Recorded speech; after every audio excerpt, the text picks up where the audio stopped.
Are you dreaming of buying your first home in Canada, but overwhelmed with skyrocketing prices, confusing processes that you have to go through just to buy your first home? Trust me, I have helped so many people getting their first home in Canada, and I know mostly people get very confused with the endless of options that you have in financing your first home. So in this video, I'll walk you through the process of a first-time homebuyer in Canada that has helped hundreds and thousands of my clients achieve this big dream in their lives.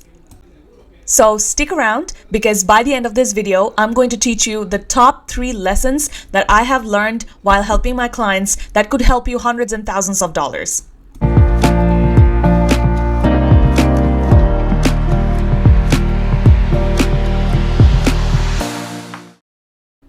So first, let's talk about the Canadian housing market. It's no secret that it's very tough to get in. Housing prices have been climbing in major cities like Toronto, Vancouver, and Calgary. But here's the thing, there are still opportunities if you know where to look. So let's talk about the 3 types of houses that people usually get. That would be condos, townhouses, and detached homes. Now, condos are great if you're living in an urban city where you need to watch out for the maintenance fees, homeowner association fees, and all sorts like that. With townhouses, it's perfect if you want something more affordable than detached homes, because detached homes are usually a bit more expensive, and detached homes are like what usually most people get. It's the ultimate dream for many, but do expect a higher price and maintenance when it comes to getting your first detached homes. Tip for choosing the neighborhood where you'll be buying your first home: always think long term. You need to consider the distance between your new home to your work, to the schools, and towards where the public transit is, because this can make a huge difference to your day-to-day life and also the resale value of the house. You also need to think about the worst case scenarios and best case scenarios of your life. You need to think about what's going to happen when you don't have a job. If you don't have a job, or if there's any emergencies or if there's any circumstances where you might not have a car. Will the commute from your new home to your work or to the school is going to be closer? If not, what are the other ways? So think long term when you're trying to establish the location of your new home or your neighborhood. Now, before you even start scrolling through the site realtor.ca in order to look for your new home, get pre-approved first. This is so important. It's literally your golden ticket. It shows sellers that you are serious about buying your home, and it helps you understand exactly what you can afford. Now, when getting pre-approved, you need to consider 2 things. Number 1 is the rates, and number 2, the documents that you need. Now, there are 2 kinds of rates: fixed rates and variable rates. It all comes down to what you want: stability or flexibility. Because fixed rates stay consistent and variable rates fluctuates with the market. If the market is doing good, rates goes lower. If the market is doing bad, rate goes higher. Now, you also need to understand the documents that you need. Do you have your pay stubs? Do you have your tax returns? Do you have a really good credit score ready? And if you answered yes to all these questions, then perfect. You are ready to apply for your pre-approval of your mortgage. A quick tip that I mentioned to all my clients is to shop around for your rates.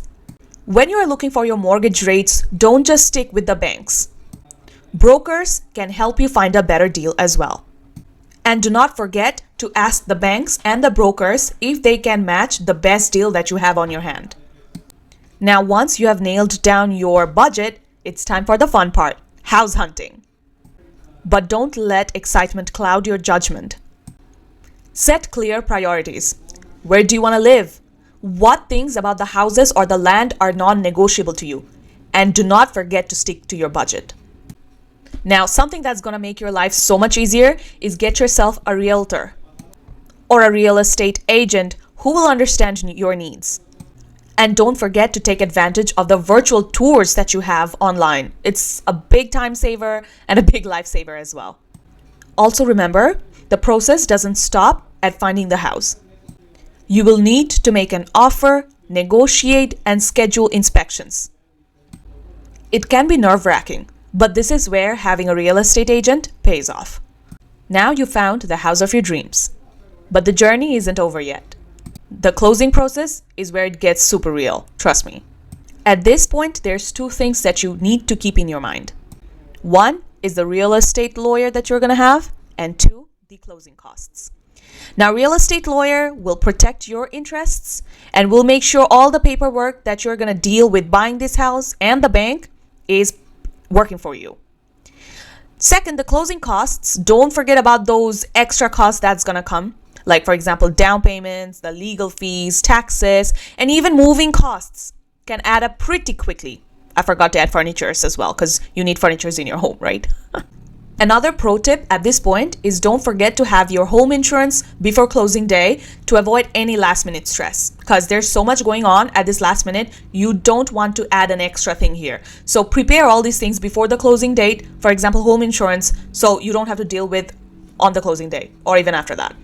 And now comes the three biggest lesson that I wanted to share that I promise going to help you a big time, is going to help you saving your time, energy, and the mental stress that comes with it. Starting number one, budget for the unexpected expenses. From hidden repairs and unexpected fees, always have a financial cushion. Don't just save up for your down payment and forget about the rest of the savings. Save up for unexpected expenses, because I promise things are going to come and you don't want to start spending through your credit cards. And point number two, when you're looking for houses, be patient. You might not find the perfect house, your dream house, on the first listing that you pick. So be patient, but act fast when it's the right time, because we are in such a market. If you like something and save it to go look into it later, you won't find it anymore, because a lot of people are looking for houses.